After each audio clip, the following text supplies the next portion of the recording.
ये रायबरेली के रहने वाले आनंद मिश्रा उर्फ लेमन मैन हैं।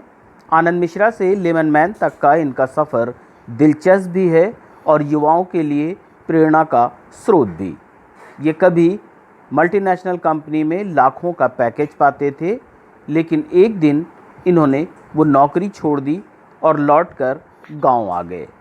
डी इलाके में इनकी पुश्तैनी ज़मीन है जिस पर गेहूं और धान की खेती होती थी।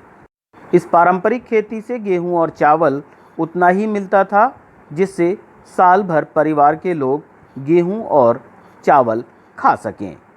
नौकरी छोड़कर आए थे, कुछ करना था, लिहाजा इस पारंपरिक खेती को इन्होंने कैश क्रॉप में बदलने की सोची और लीक से हटकर लेमन यानी नींबू की बागवानी शुरू की।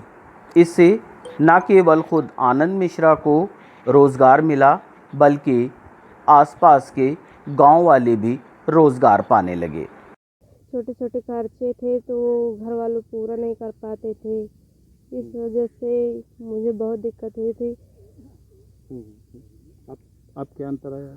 तो अब यहाँ पे हमारे जो चाचा आनंद मिश्रा हैं, तो वहाँ पे वो नींबू की बागवानी करते हैं, तो वहाँ पे मेरे काम पे रखा हुआ है, तो इसलिए मैं वहाँ पे काम करती हूँ, तो वो लोग मुझे पैसा देते हैं, तो इसलिए अब मैं अपने छोटे छोटे जो है खर्चे में पूरा कर सकती हूँ और घर वालों को भी पूरा कर सकती हूँ, इसलिए मैं उन लोगों को धन्यवाद देना चाहती हूँ। प्रधानमंत्री नरेंद्र मोदी ने युवाओं से आत्मनिर्भर बनने का आह्वान किया था, जिसका सटीक उदाहरण है आनंद मिश्रा उर्फ लेमन मैन, जिन्होंने लाखों का पैकेज छोड़कर खेती शुरू की। हालांकि पारंपरिक खेती के दौरान उन्हें साल भर में मात्र 52,000 रुपये का प्रॉफिट हुआ। तब इन्होंने लीक से हटकर नींबू की बागवानी की और आज आसपास के दर्जनों ज़िले के लोग इनसे बागवानी के गुर सीखने आते हैं और फिर अपने यहाँ जाकर वो बाग लगाने का विचार रखते हैं।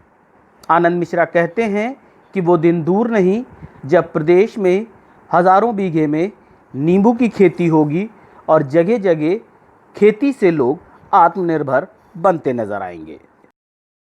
पहले मैं सर्विस में था, लाखों का पैकेज था, उधर से छोड़ करके खेती में आए और खेती में आके जब ट्रेडिशनल फसल लिया धान गेहूं का और सरसों का, तो हमें ये लगा कि 52,000 रुपये हमें प्रॉफिट हुआ साल में, जहां लाखों रुपए महीने के आते थे, पैकेज अच्छा था। वहां पे ये सब चीज़ें देख के हमें ये समझ में आ गया कि किसान कितना दुखी है।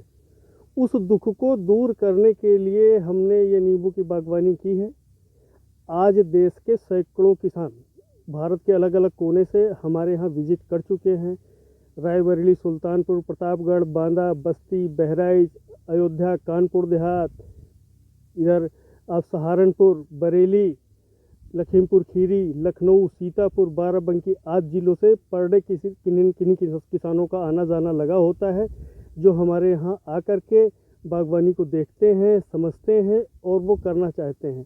और मुझे पूरा विश्वास है कि आने वाले 1 से 2 महीने में उत्तर प्रदेश में सैकड़ों बीघा का रकबा नींबू का बढ़ने वाला है। उपलब्ध संसाधनों से रोज़गार तलाश लेना वक्त की ज़रूरत भी है और यही आत्मनिर्भर की परिभाषा भी, जिसे आनंद मिश्रा ने कर दिखाया। Bureau report, Lucknow.